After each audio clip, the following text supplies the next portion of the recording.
Hayyee kabajamtootaaf jaalatamtoota miseensota keenya akkasumas miti miseensa kan taatan guyyaa borootiif akkasumas torban kana keessa dhufuudhaaf kara biiroo keenya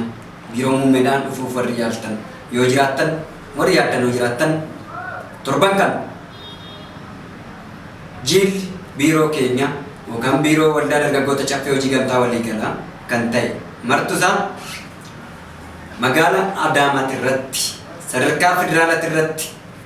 waan leenjiin addaa kara waldaa keenyatiin sadarkaa federaalaatti warreen argamaniif ministeeraan qonna akkasumas immoo waajjira gamtaa eejensii federaalaatti irratti leenjii akka nuti waldaan keenya leenjisuuf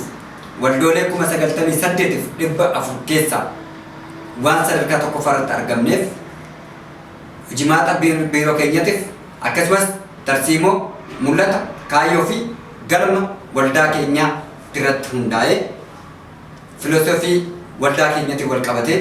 dambii ittiin bulmaataa hundeeffama mana mariitii wal qabatee guyyaa boruutti irraa qabee leenjiin hanga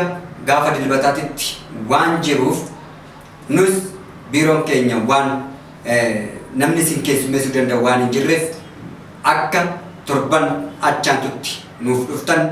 kabajaan isin gaafanna dhiifama wajjiniin galatooma